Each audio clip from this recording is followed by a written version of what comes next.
الحمد للہ وکفا وسلام علی عبادہ الذین اصطفا اما بعد اعوذ باللہ من الشیطان الرجیم بسم اللہ الرحمن الرحیم رب اشرح لی صدری ویسر لی امری واحلل عقدۃ من لسانی یفقهوا قولی واجعل لی وزیرا من اہلی اللہم فقہنا فی الدین رب زدنی علما اللہم انا نسألک علما نافعا رزقا طیبا وعملا متقبلا اللهم انفعني بما علمتني وعلمني ما ينفعني وزدني علما اللهم أرنا الحق حقا وارزقنا اتباعه وأرنا الباطل باطلا وارزقنا اجتنابه اللهم اجعلني من المتقين واجعلني من المحسنين واجعلني من عبادك الصالحين واجعلني من المقربين واجعلني من ورثة جنة النعيم آمین ثم آمین۔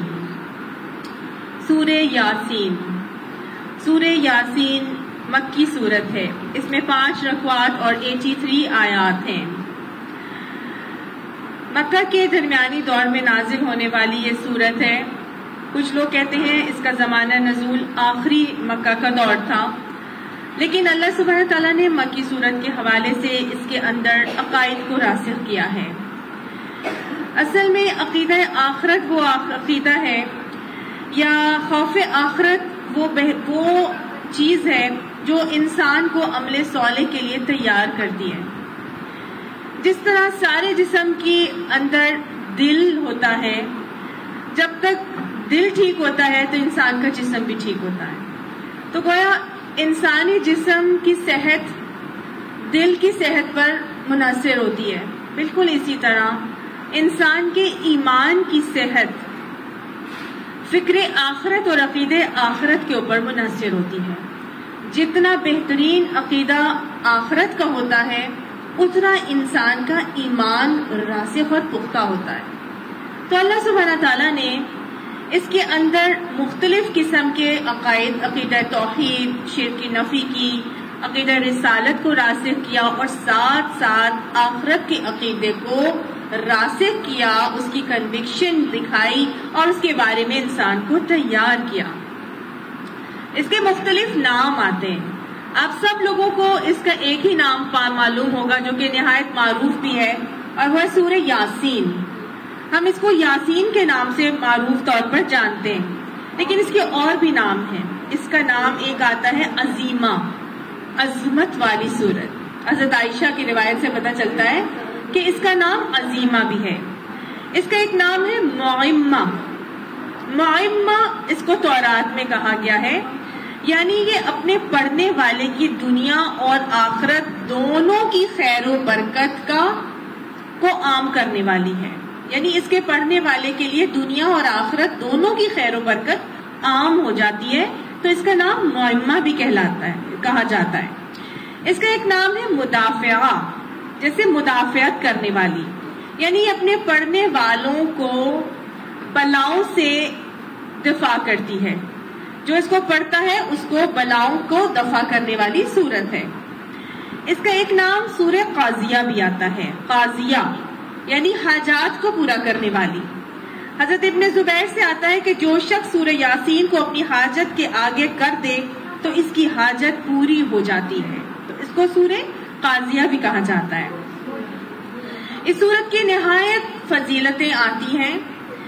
آپ صلی اللہ علیہ وآلہ وسلم نے فرمایا کہ یاسین قلب القرآن، سورہ یاسین قرآن کا دل ہے۔ حضرت انس سے روایت آتی ہے، آپ صلی اللہ علیہ وسلم نے فرمایا کہ ہر چیز کا ایک دل ہے اور قرآن کا دل سورہ یاسین ہے۔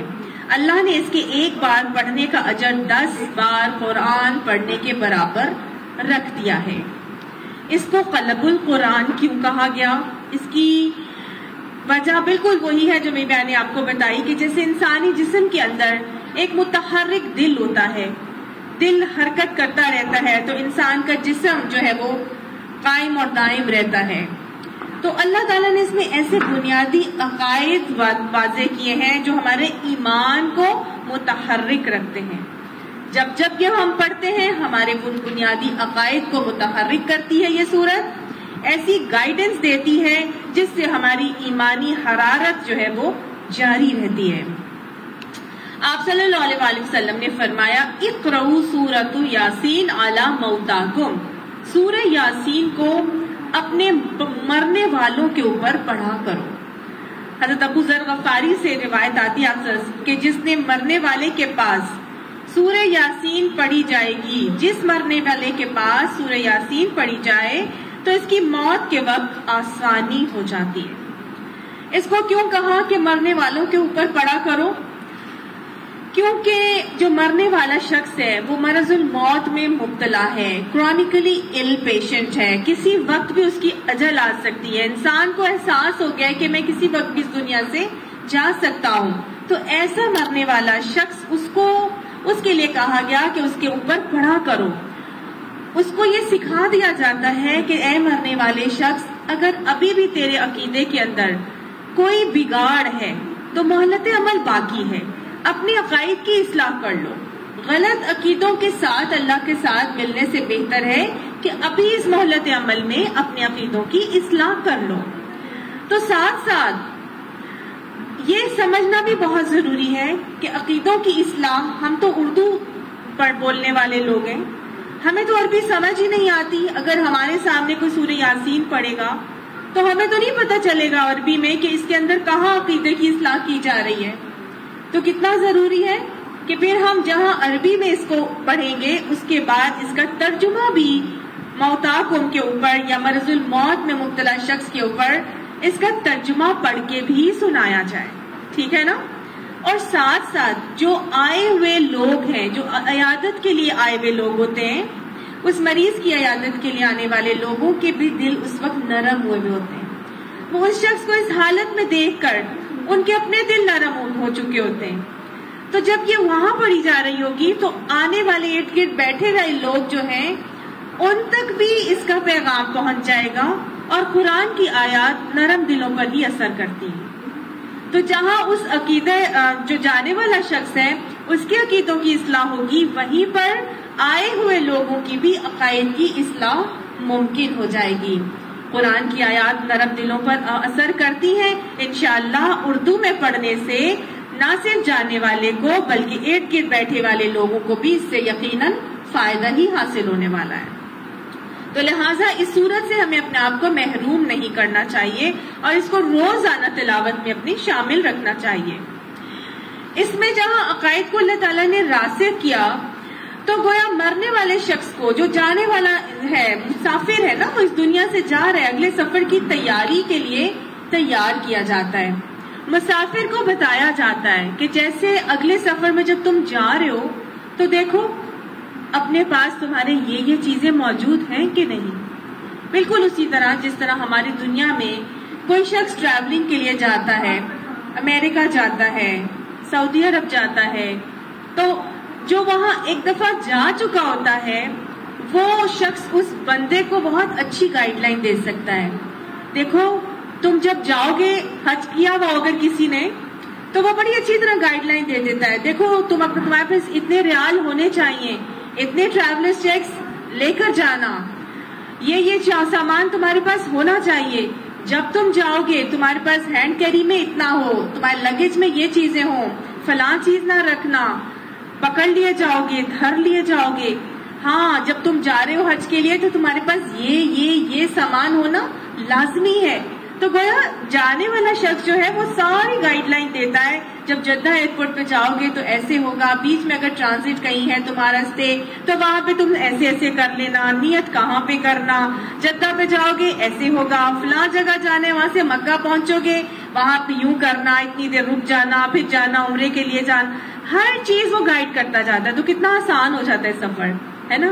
بالکل اسی طرح اللہ سبحانہ تعالیٰ نے ہمیں یہاں دنیا سے جانے والے کو بتا دیا اس کے اندر کہ جب تم آخرت کا سفر شروع کرو گے تو تمہاری آخرت کی پہلی منزل قبر ہے، اور وہ جو قبر کے 3 سوال، من ربک، ما دینک، من نبیک، تو یہ 3 سوالات کے لیے خاص طور سے تیار کیا جائے گا اس سورت کو پڑھنے والے کو۔ قیامت میں اللہ تعالیٰ نے جو ہمارا ممتحن ہے اس نے مجھے اور آپ کو بتا دیے، کمپلسری کوشچنز اس نے مجھے اور آپ کو بتا دیے۔ یہ قبر کے کچھ کمپلسری کوشچنز ہیں جو میں نے آپ کے سامنے بتائے، اور کچھ حشر کے دن کے کمپلسری کوشچنز ہیں جو اللہ نے مجھے اور آپ کو بتا دیے ہیں کہ کوئی ابن آدم اپنی جگہ سے ہل نہیں سکے گا جب تک کہ 5 باتوں کا جواب نہیں دے دے گا. عمر کس حال میں گزاری، جوانی کن کاموں میں بسر کر کے آئے ہو، مال کہاں سے کمایا، مال کہاں خرچ کیا، اور جو علم تمہارے پاس تھا اس پر کہاں تک عمل کیا. یہ 5 سوالات کے جوابات ہر کسی نے دینے ہیں. اس کے علاوہ حقوق اللہ میں سب سے پہلا سوال نماز کے بارے میں ہوگا. حقوق العباد کے حوالے سے سب سے پہلا سوال میاں اور بیوی کا آپس میں تعلق پوچھا جائے گا کہ ان کا آپس میں ریلیشن شپ کیسا تھا، اس کو تولا جائے گا. اس کے علاوہ 3 لوگوں کا مقدمہ اللہ کے حضور رکھا جائے گا، ایک عالم، ایک سخی اور ایک شہید، اور ان کی نیتوں کے اوپر ان کی قسمت کا فیصلہ کیا جائے گا. علم بہت زیادہ تھا، نیت کیا تھی، دنیا کمانا تھا یا آخرت کی نیت تھی.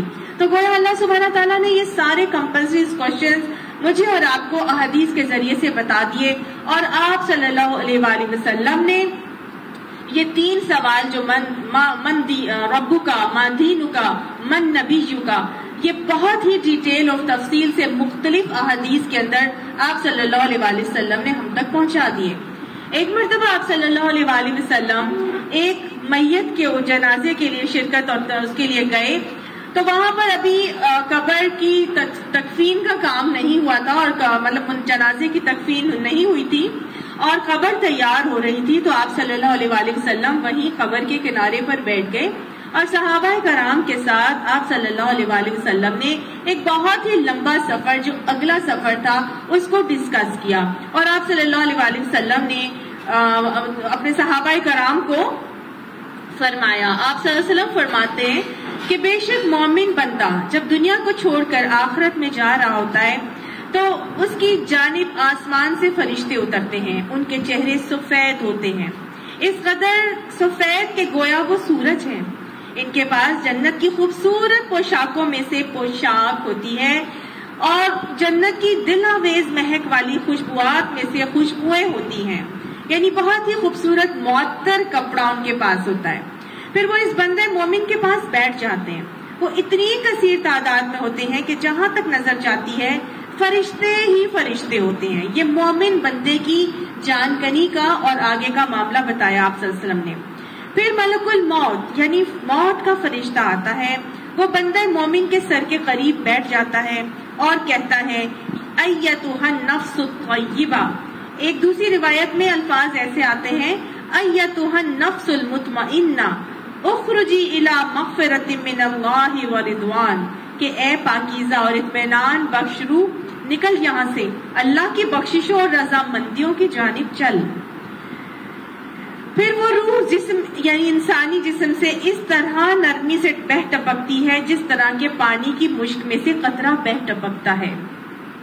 یعنی خوشبو کی بوتل کا ڈھکن کھولیں اور خوشبو جیسے ایک دم اڑ جاتی ہے، بالکل اسی طرح سے اس میں سے روح نکل جاتی ہے.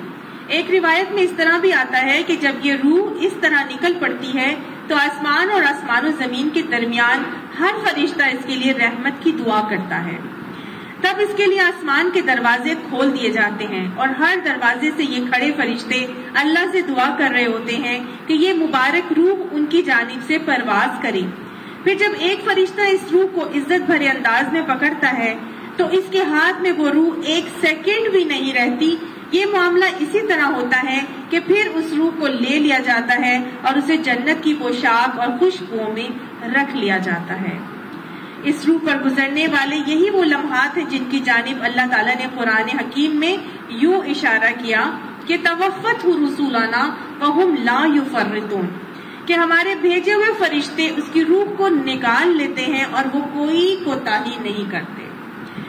اور پھر اس روح سے کستوری کی ایسی خوشبوئیں نکلتی ہیں جو اس روح زمین پر سب سے عمدہ کستوری میں پائی جاتی ہیں. اللہ کے رسول صلی اللہ علیہ وسلم نے فرمایا کہ پھر اس روح کو لے کر فرشتے اوپر چڑھتے ہیں اور جب وہ فرشتوں کے کسی گروہ کے پاس سے گزرتے ہیں تو وہ پوچھتے ہیں کہ یہ عمدہ روح کس کی ہے؟ تب فرشتے جواب دیتے ہیں یہ فلاں کا بیٹا فلاں ہے، اور پھر وہ اس نام سے اس کا تعارف کرواتے ہیں جو اس کا دنیا میں سب سے اچھا معروف نام تھا، یعنی جس بات سے وہ پہچانا جاتا تھا کہ یہ تو بہت بڑی پکی نمازی ہے، یہ تو شوہر کی فرما بردار ہے، یہ تو والدین کی فرما بردار ہے، یہ بہت ایماندار ہے، یہ سچ بولنے والی ہے، یہ روزے دار ہے، تو گویا اس صفت سے اس کا تعارف کروایا جاتا ہے۔ پھر وہ آسمان دنیا تک اس روح کو لے جاتے ہیں تو پہلے آسمان سے اوپر چڑھنے کی اجازت مانگتے ہیں، پھر ان کے لیے پہلے آسمان کا دروازہ کھولا جاتا ہے، اور یہ جو ہی پہلے آسمان میں داخل ہوتے ہیں تو اس کے تمام مقرب فرشتے اکرامن یعنی پروٹوکول اور عزت اور تکریم کے حوالے سے اس کے ساتھ ہو جاتے ہیں، اور پھر اسی طرح ہر آسمان کے فرشتے ساتھ ہوتے جاتے ہیں حتیٰ کہ 7ویں آسمان پر پہنچ جاتے ہیں۔ پھر اللہ تعالیٰ فرشتوں کو حکم دیتے ہیں کہ اکتبو کتاب عبدی فی علیین، کہ میرے بندے کا اعمال نامہ علیین میں رکھ دو۔ اور جہاں تک اس علیین کا تعلق ہے تو اللہ تعالیٰ نے فرمایا تھا نا کہ وما ادراکا ما علیون کتاب مرقوم یشہدہ المقربون، کہ تمہیں کیا معلوم کہ علیون کیا ہے؟ وہ ایک لکھی ہوئی کتاب ہے کہ جس کے اوپر مقرب فرشتے حاضر باش نگران رہتے ہیں۔ چنانچہ اس روح کا اعمال نامہ علیین میں رکھ دیا جاتا ہے، اور پھر کہا جاتا ہے فرشتوں سے کہ اے فرشتوں اسے زمین کی طرف لوٹا دو، کیونکہ میں نے ان سے وعدہ کیا ہے کہ میں نے اس مٹی سے ان کو پیدا کیا تو اسی میں ان کو دوبارہ لوٹاؤں گا اور اسی سے انہیں دوسری بار اٹھا کھڑا کروں گا۔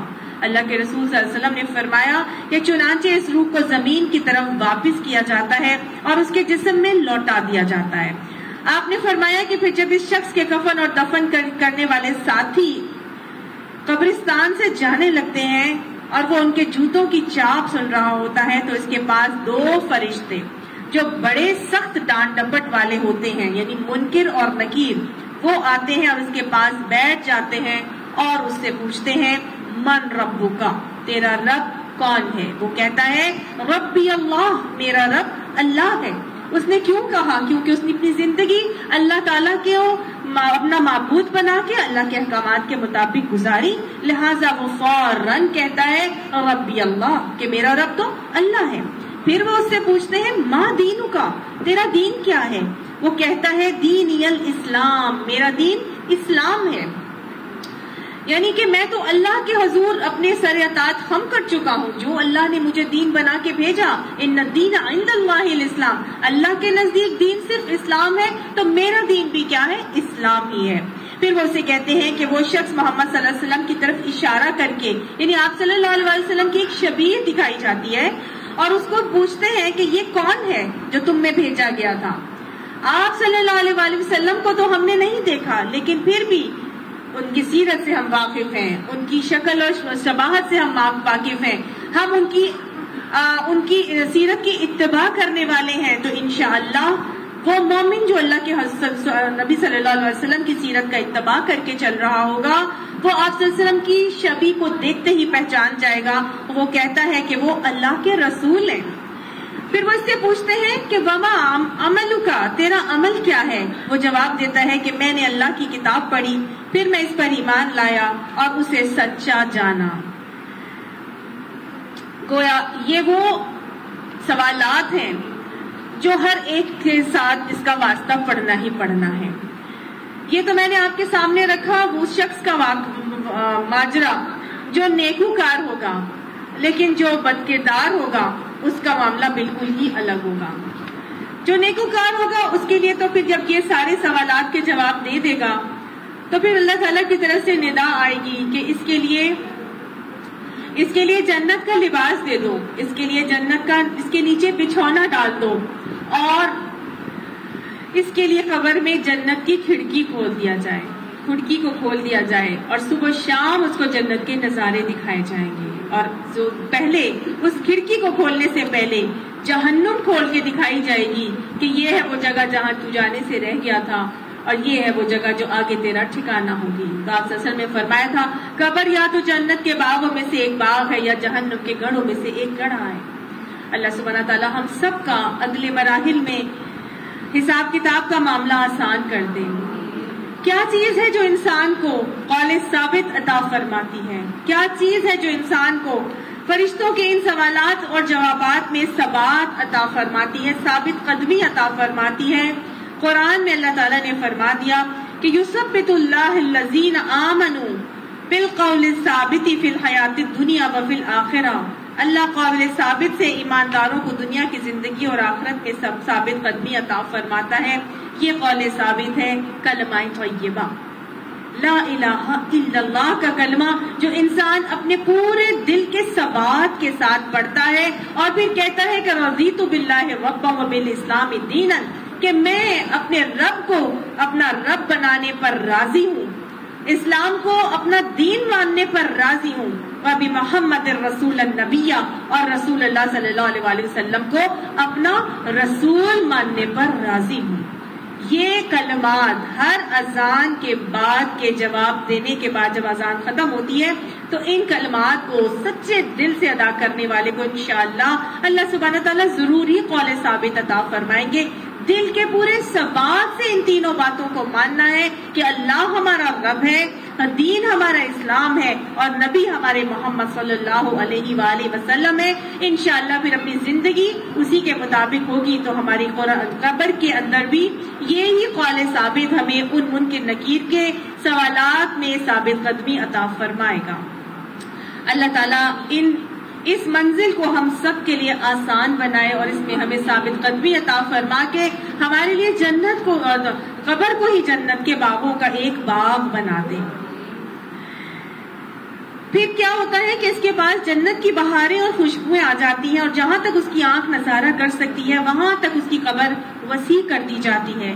ایک حدیث میں ہے کہ پھر ایک خوبصورت چہرے والا آدمی اس کے پاس آتا ہے کہ جس کے کپڑے عالی شان ہوتے ہیں اور اس سے عمدہ ترین خوشبوئیں آ رہی ہوتی ہیں۔ وہ کہتا ہے خوشخبری ہو اس نعمت کی جو تجھے خوش کر دے، خوش ہو جا اللہ کی جانب سے رضامندیوں کے ملنے پر اور ایسے باغات پر کہ جن میں ہمیشہ رہنے والی نعمتیں ہیں۔ تیرے لیے آج کا دن وہ دن ہے جس کا تجھ سے وعدہ کیا گیا تھا، یعنی دنیا قبر میں ہی اس کو یہ بات بتا دی جاتی ہے۔ یہ سن کر مومن بندہ کہتا ہے کہ آپ کے لیے بھی ایسا ہی ہو، اللہ آپ کو بھی بھلائیوں کی خوشیاں عطا دکھائے۔ یہ تو بتائیں آپ ہیں کون؟ آپ کا چہرہ ایسا ہے کہ جو خیر و برکت لایا ہے۔ اس پر وہ اپنا تعارف کراتے ہوئے کہتا ہے کہ میں تیرا عمل صالح ہوں، یعنی میں تیرا نیک عمل ہوں۔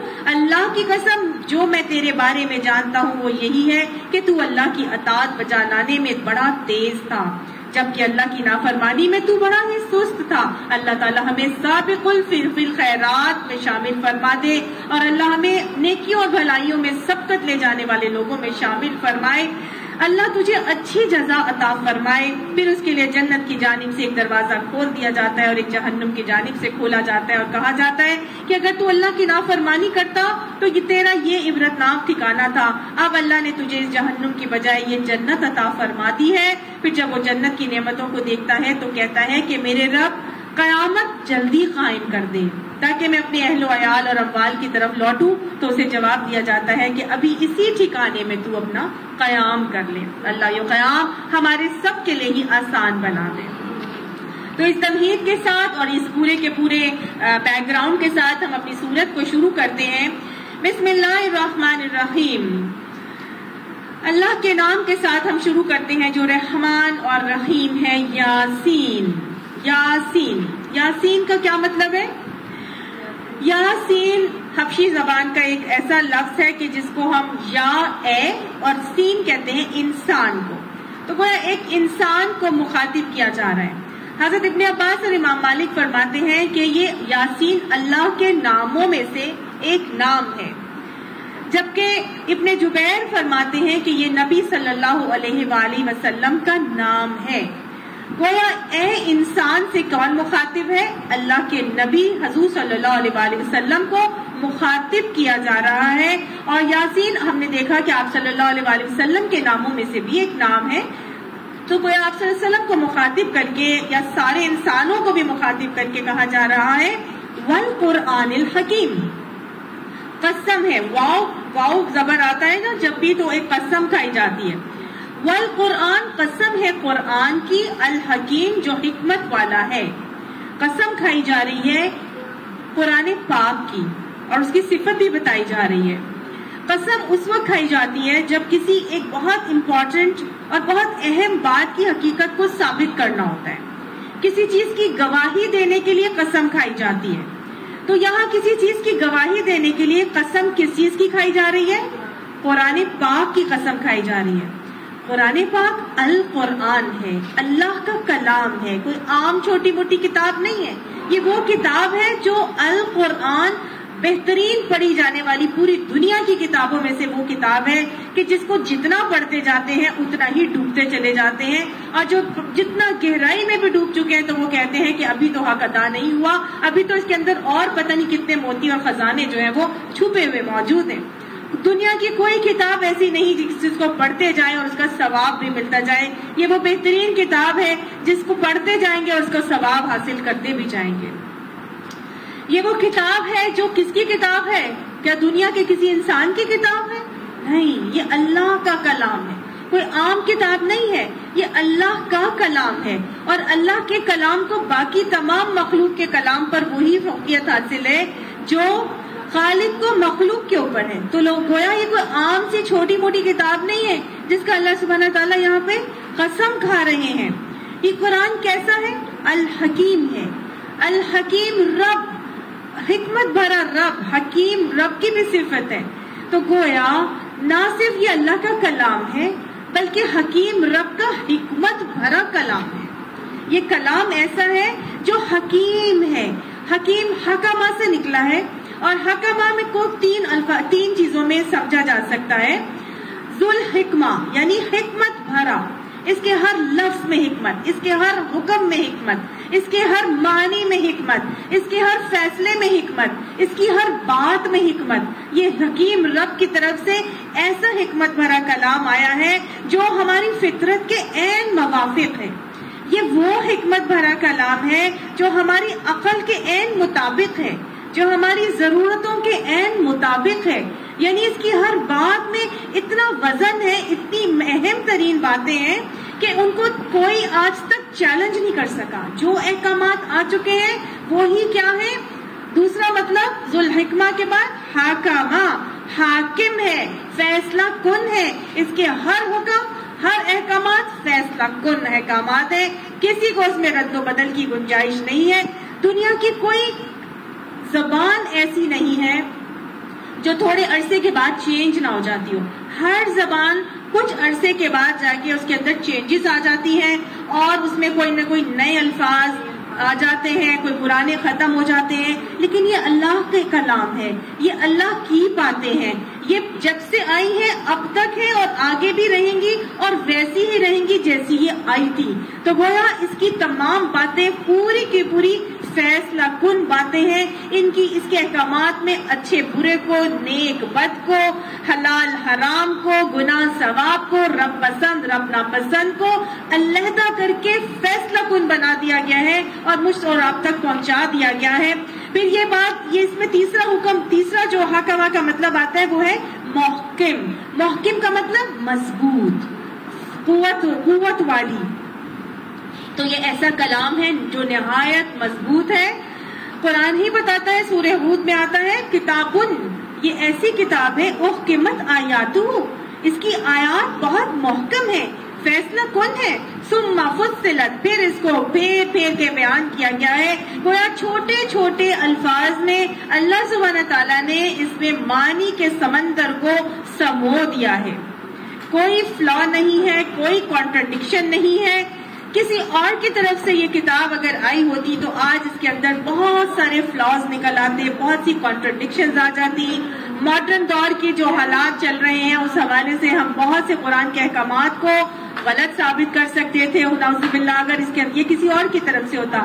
اللہ تعالیٰ فرماتے ہیں نا، لو کان عند غیر اللہ، اگر یہ قرآن اللہ کے علاوہ کسی اور کی طرف سے ہوتا، لوجدوا فیہ اختلافا کثیرا، تو وہ اس کے اندر بہت زیادہ اختلافات پاتے.